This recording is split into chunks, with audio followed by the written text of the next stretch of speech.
Afternoon, fellas. It's Roland with Borealis Bushcraft. Been off with a video making scene for a little while. Thought I'd come out. It's a nice day. It's cloudy, overcast, about +1 right now. Thought I'd do a little video and just some talking points about. See a lot of people make bug out bags and I'm never coming home bags or whatever you want to call it. That's cool and fine. One of the things that I've noticed with my change of occupation is I'm away from home a lot. And I'm talking like 2 to 3 weeks at a time, sometimes longer. So in that train of thought, I still have a bug out bag at home, and it's still accessible to my family, and my daughter has hers, and we're working on one for my wife at the moment. But emergencies typically never happen in the most ideal situations possible. So that being said, saw she's whining in the truck. I just walked them. We were looking for some chickens out in Mars Sandhills out here. Sorry. But having said that, situation, emergencies never happen in the ideal situation or in time frame, whatever. So aside of, insert whatever emergency you want, whether it be, a wildfire, a flood, a tornado, a zombie apocalypse, whatever you want, it doesn't really matter. If you're away from home and you are possibly without transportation, it's a little bit cool out, a little bit windy. So if you're away from home and you can possibly be stranded without transportation, or your mode of transportation shits the bed, so to speak, been there, done that, and you have to either wait for rescue, or a tow truck or whatever, right? It doesn't hurt to have some kind of a bag equipped with enough supplies to last you, I would say, at least 72 hours at the minimum. However, my occupation takes me away from home for a lot longer than that, and usually a lot farther than most people. So I'm not going to go through a lot of the gear at all. I'm just going to kind of go through with what's in the bag and the reasoning behind it. A lot of different schools of thought on get home bags. Mine is, I need my bag to last anywhere from 72 hours to a week. It'll take probably a lot longer than that in some of the locales that I am to get home. However, to get to relative safely or civilization, probably going to take anywhere from 3 to 7 days. So that being said, I've outfitted this pack accordingly. I do a lot of work in remote wilderness locations, so there's a couple items in here that the average, Canadian city dweller may or may not choose to include. But yeah, so we'll tear into it. So base pack, 511 Rust 72, great bag. Not really going to talk too much about it. It's going to move the old Mossberg up out of the way. Action's open and cleared. For anybody thinking that I'll, got a loaded shotgun on top of my truck in the middle of the woods. Crazy laws. Anyway, we'll start with the main part of the bag. You might not be able to see all of this, so we're going to kind of little close-ups of a few items here and there.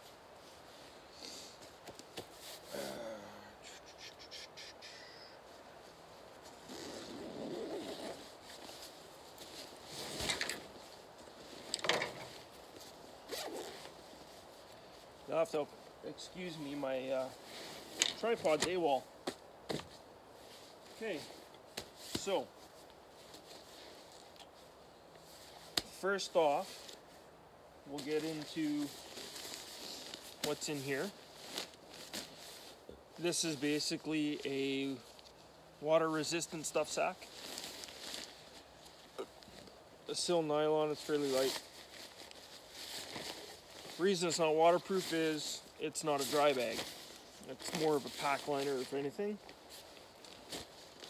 So, what I'm going to do right now, because I'm stopped, and I'm in the breeze and I'm not moving, right now I just have a shell on.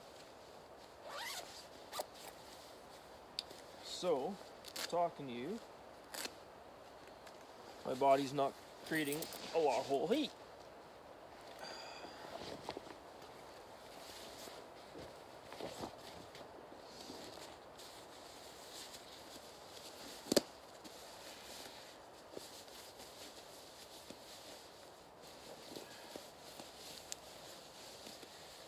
So one of the things that I like to keep in my pack that comes in extremely handy is some kind of a insulative layer, as an extra insulative layer.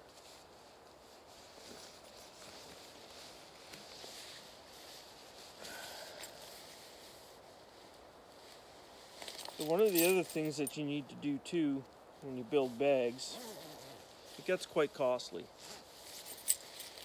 So what you want to do is you want to look for deals when you can find them.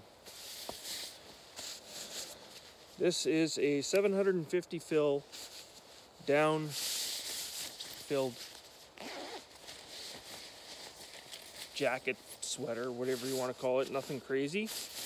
I got it at Costco for 50 bucks versus, you know, the Gucci store of sporting goods. You get a lot of kit that's overpriced for what it really is. My shell is a Condor soft shell hoodie, so highly water resistant, breathable, good WR finish on it. Got it in the Ghost Gray because it blends into a lot of different environments. There, so now that we're warmer, we can talk more. Okay, so we'll do this. Getting warmer. Toque. As I've said, 3 to 5 days. Your weather can change. You can put our toque on. Warmer already. Shmog, multi-use. Everybody should have one of these in their kit. Absolutely love it. Works great. Extra pair of heavy wool socks.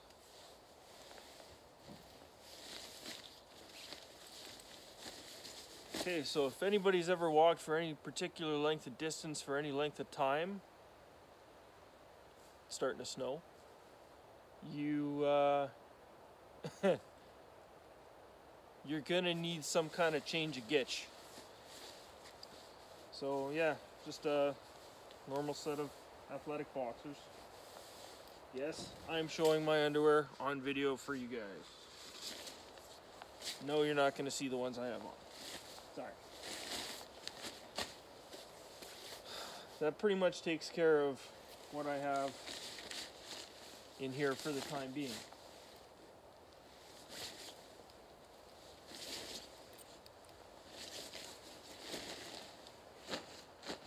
That's there. Okay. Next, on the top of the pack, 3 to 7 days, you're gonna have to take a crap sometime. Yeah, there's other stuff in the woods if you run out.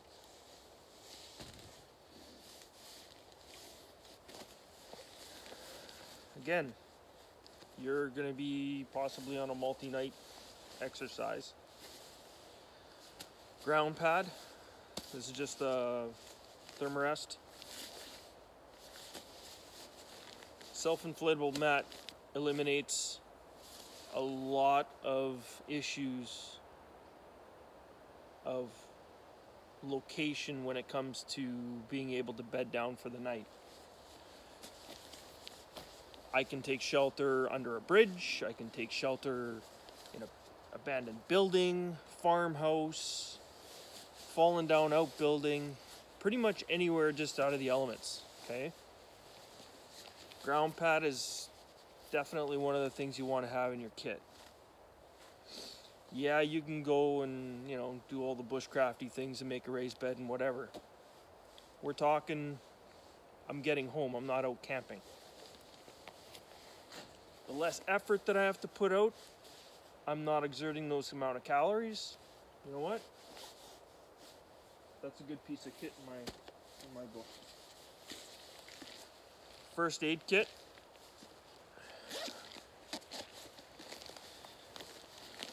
With everything bagged, right? Keep Gravol. Sometimes I have to fly.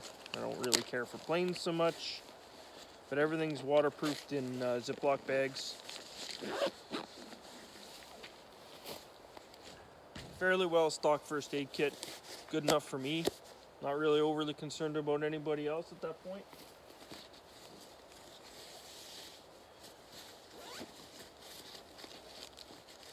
I might have to do this video in a couple parts.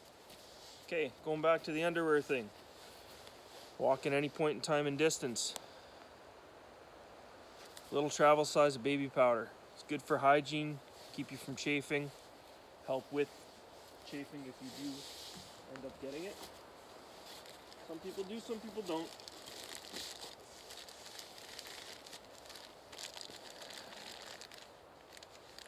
Couple of N95 dust masks and some, I believe they're Gorilla Grip rubber gloves.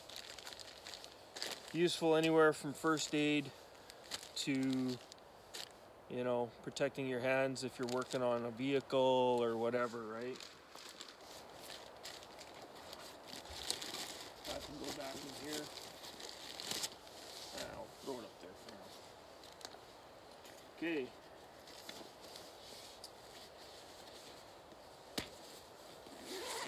Go back to the sleeping portion.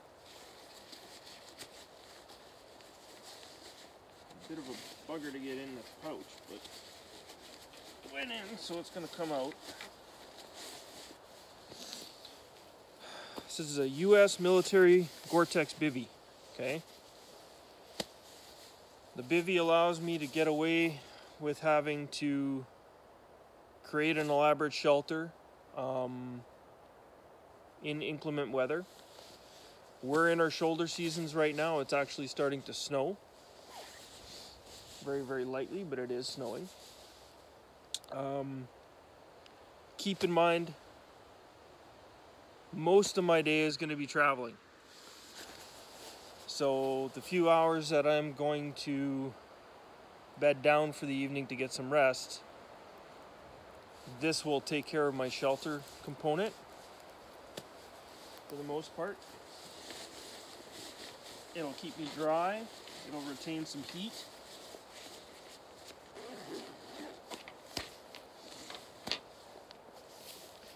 And basically help me to maintain my core temperature while I'm stopped. You still want to adhere to your core temperature control regimen by not exerting too much sweat, stripping, adding layers as you need.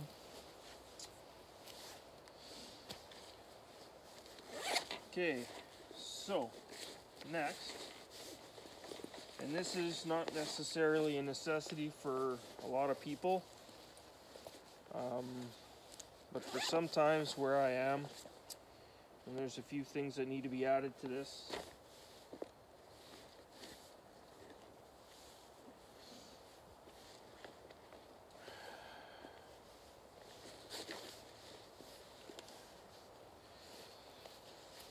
auxiliary communications equipment.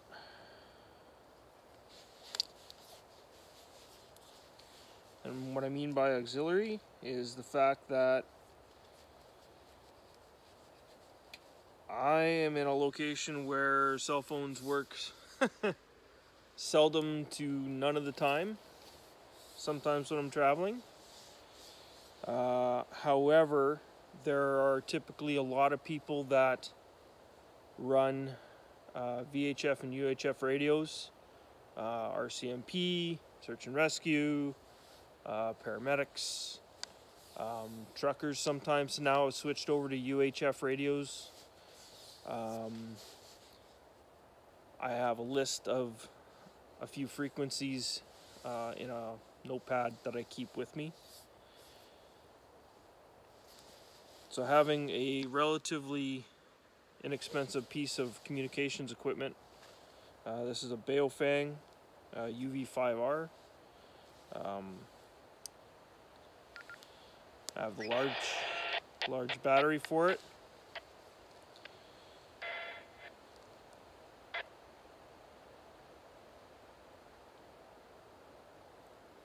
Getting a little bit of crosstalk on one of my channels. Couple different schools of thought. If you're into amateur radio and stuff, they're great to have, and it's a great hobby. And yeah, you can do so much more with it than what I'm going to be using it for. But that's a piece of kit in my equipment list. It didn't cost a whole lot of money, but for whatever reason, if your cell phone communications go down, if you're traveling in a group, probably a good idea to have, a couple more of those. Everything breaks down into a nice small package. Fits in my pack. All the necessary things to recharge the battery are in this bag as well.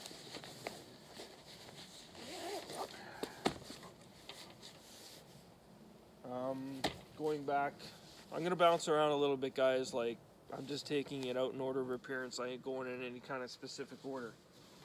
So, yeah. Next pouch in here.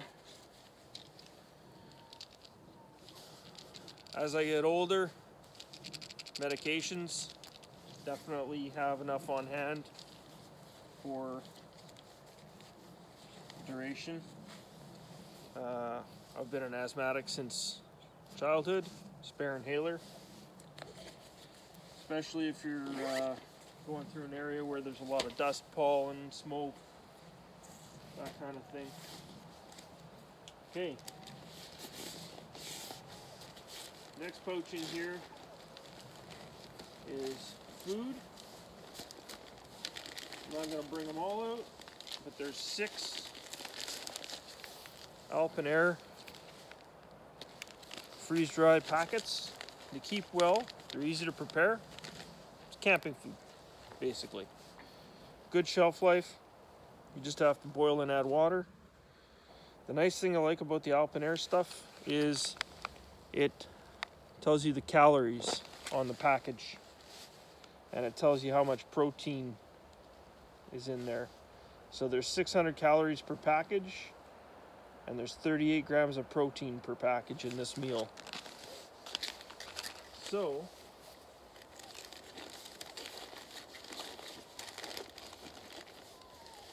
that allows me to plan a caloric intake for my duration time out.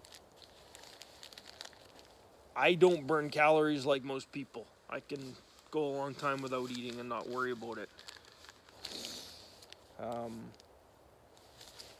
Good thing to keep in your food stores is Emergen-C. It's vitamin C electrolyte replacement. Really good, especially if you're going to be pumping. I keep a couple Soldier Fuel bars in there as well. A little bit extra calories. Plus I don't have to worry about cooking it.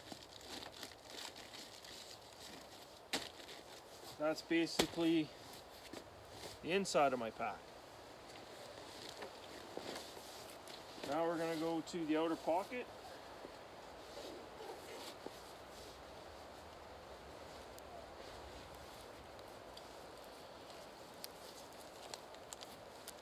Obviously, I'm going to need some kind of a light source.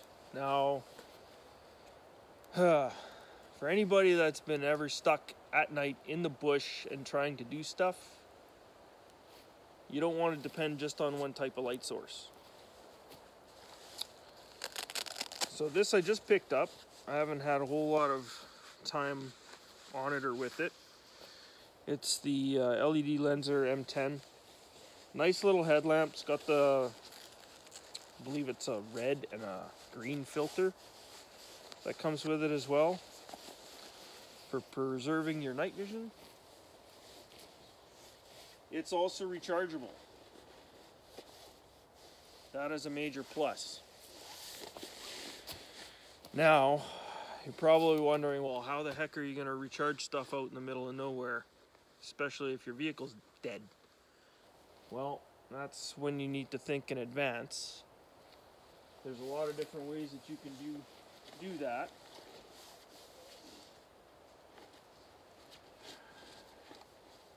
And I'll get to that. Next thing is a compass. Okay, so there's a little story about this compass today. It's a Silver Ranger. Okay. There's no actual damage to this compass. However, when I was out chicken hunting this afternoon, I pulled out this compass. I was on just a flagged trail and pulled it out to see what direction I was heading, and from being in the area for a lot of years out here, I knew that the compass was not pointing true. This is the first time I have ever had this happen to me, ever. There is zero damage to this compass. It has been babied. However, at some point, and I don't know how,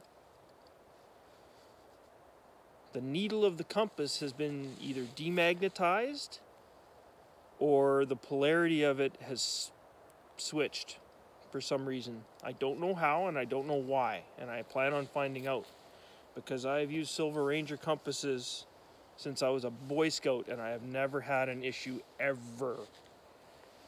So, being not a techie, I don't like trusting electronics much. I pulled out my cell phone and I went to the compass app on there, and it showed the complete opposite direction of this compass. And lo and behold, the phone was right and the compass was wrong. North pointed south, south pointed north. Really weird. I'm going to do some research and I might make another video on this because I really want to find out what was going on. Anyway, so enough with that.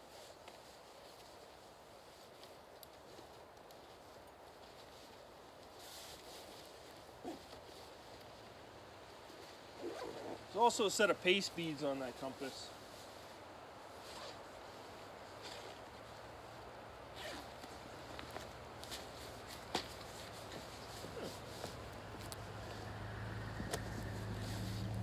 Somebody else cruising the trails out here, probably looking for chickens.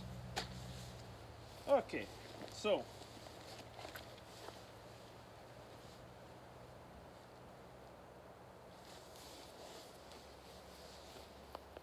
fire steel, big fat one, some Gorilla Tape wrapped around her.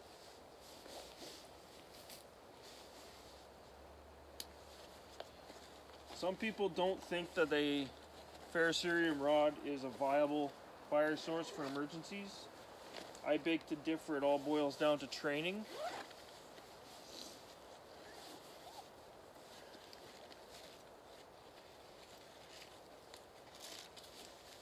A couple of wet fire cubes.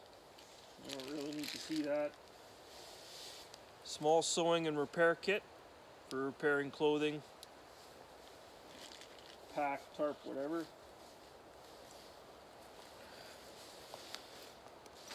my notepad with my radio frequencies and other information in it. Now, I have the weather stations in here. I've got my work channels for work in here. I've got Canadian Search and Rescue in here. A lot of the police frequencies, medical.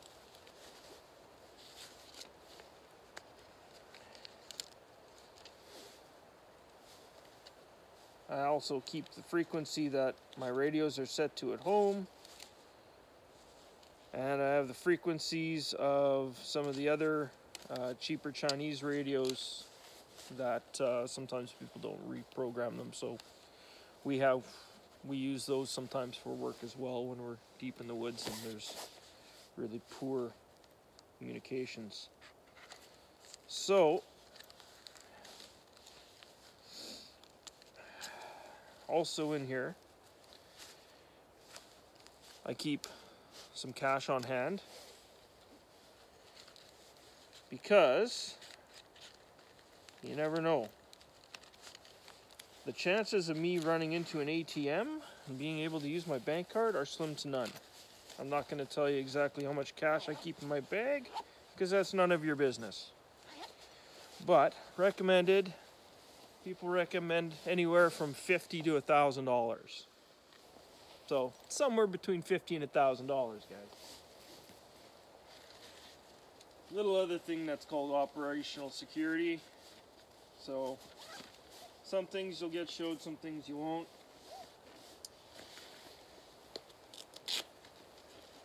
Coming back into the shelter portion, I have a SOL Heat Sheets green, olive drab green reflective blanket. It's one of the larger ones. It's like, I think, 2 to 3 people. That's if I need to build a shelter, then I can use it as a reflector.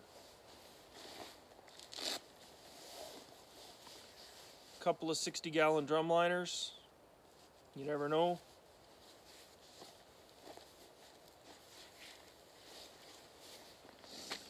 Okay, now, probably wondering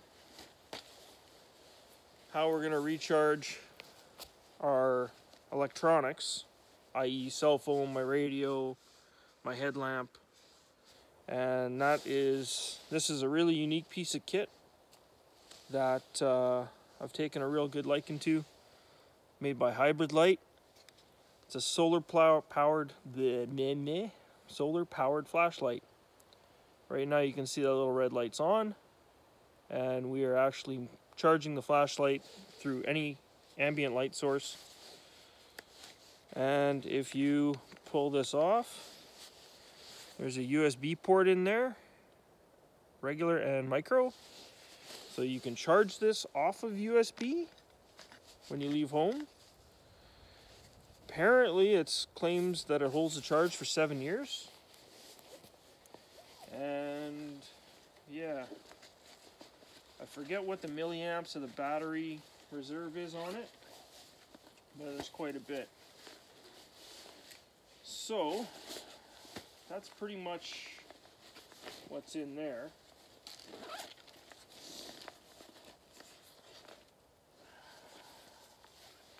There's another pouch in here, and I'll get to that after. Basic. Okay, so we've discussed the fact that I work out of town a lot.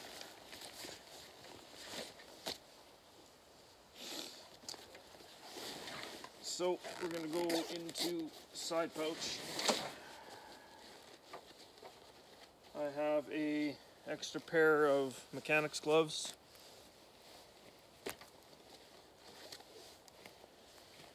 A work sharpener to keep my tools honed. It's 100 feet of paracord.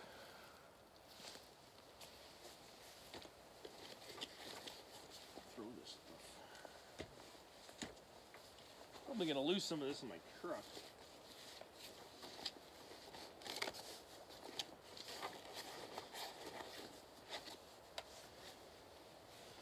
I have a SOG GovTac, not in the original sheath, custom sheath, and a Silky Tall Boy, Pocket Boy.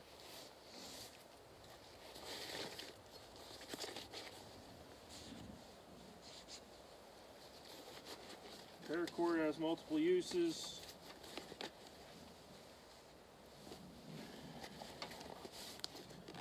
That is basically that pocket. Pocket on the other side of my pack. We have a life straw with a tether and some water purification tabs, chlorine dioxide tabs.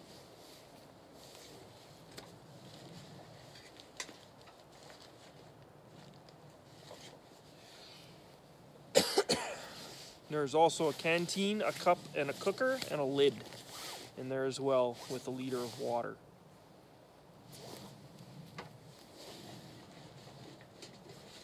Grab it.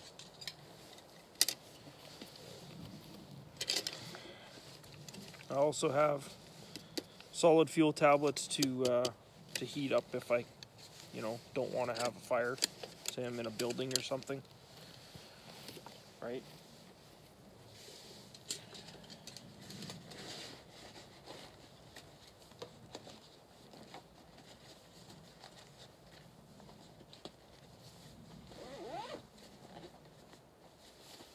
Okay, so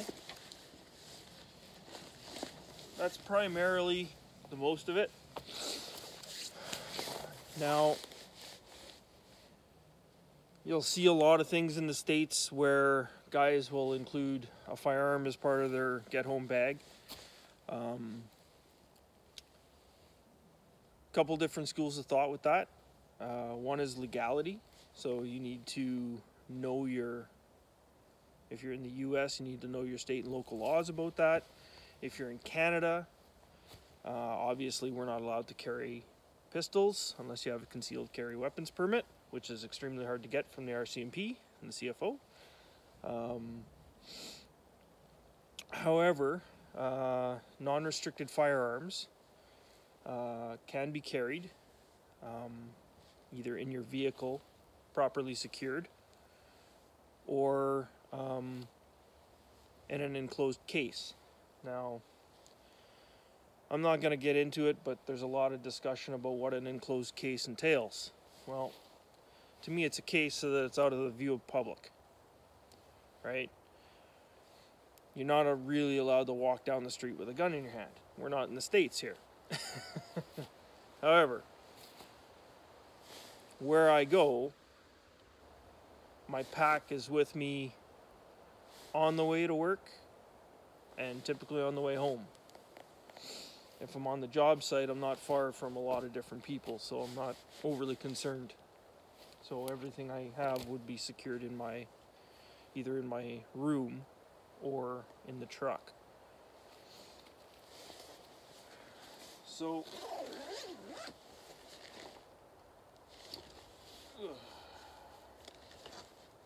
never seems to work out well.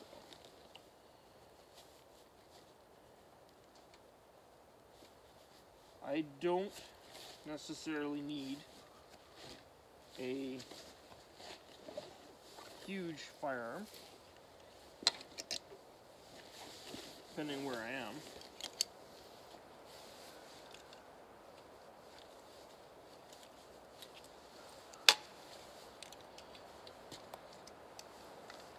However, properly secured, right? It's trigger locked. Okay. Ruger 1022 takedown with approximately 200 rounds of ammunition. Perfect little firearm for small game hunting, predator defense, pretty much anything else you need to utilize it. Vortex Crossfire red dot sight, reliable, spare batteries with it, cleaning kit. fits in the pack. It's unobtrusive. I don't have to worry about a lot of legality issues with it. It's a non-restricted firearm. As long as I have my PAL, you're pretty much good to go.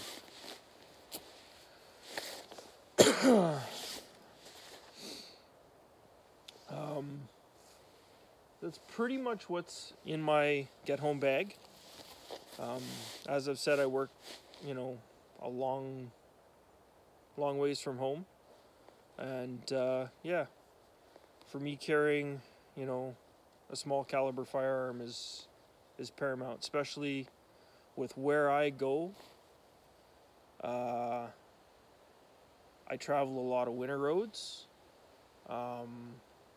Sometimes we do remote fly-in. We've flown in and out of Puckawagan quite a few times. Driving a lot of the winter roads, you break down, you're going to be out there for a lot longer than 72 hours. I will guarantee you that. So having the proper equipment to deal with the situations that you have at hand is paramount. Now, if you'll notice that we're in the shoulder season, there's no insulation other than my clothing in here. I do have a Ranger blanket, however, for the summer. I am in the process of switching over to winter. I will be subsidizing that with a wool blanket for the winter. Reason being, wool is a lot warmer, retains a lot of heat, more versatile than carrying a sleeping bag. Combined with the bivy sack and a nice fire, if I'm able to make one, you'll do quite well. Not to mention, a blanket in a vehicle is far superior than a sleeping bag in a vehicle. Reason is, the sleeping bag, yes, it retains your heat. However, try and cuddle with somebody in a sleeping bag in a vehicle is not going to work out all that well, guys. I don't work alone. I have, people with me. We have broken down before, and we've used the Ranger blanket and some of our equipment to, stay warm in a, not an overly remote setting, but in the middle of the night, you're not really going to go and, start banging on people's doors. We had communications, and we were able to call for tow truck and somebody from work to come out and get us. Our alternator on our work truck shit the bed. So anyway, that being said, like I said, emergencies don't happen in the opportunistic times. That instance, it was minus 45 ambient temperature that night. It was a cold night for 5 hours. But everybody made it. We did what we needed to do. And worst case scenario, the door on the gas station lot that we were fortunate enough to be beside would have opened eventually. We have the tools and the technology to accomplish that, and they could have built the company. Anyway, that's another story for another video, which probably won't get made, so don't worry. Don't hold your breath. So that being said, take a look at your situations. If you work away from home, think about some of the instances that would cause you to not be able to get home. If building a get home bag is something that you might want to do some research. Find out equipment that'll work for you. You don't necessarily need a lot of equipment. For a lot of people that work in an urban setting, a small little day bag will work quite well. The pack that I've chosen, the Rush 72, is a 72-hour pack. So your bag size, the gear that you choose, it's all going to be subjective to the environment that you're going to be in. And a lot of the environment that I'm in is a lot of remote wilderness type environment. Hence, hence the firearm, hence, fire steel, survival type knife, stuff like that. So that combined with my, my everyday carry stuff, right? Carry a flashlight. Again, USB rechargeable, so I can recharge it off of my hybrid. Extra cutting tool, CRKT M21. Great knife, by the way.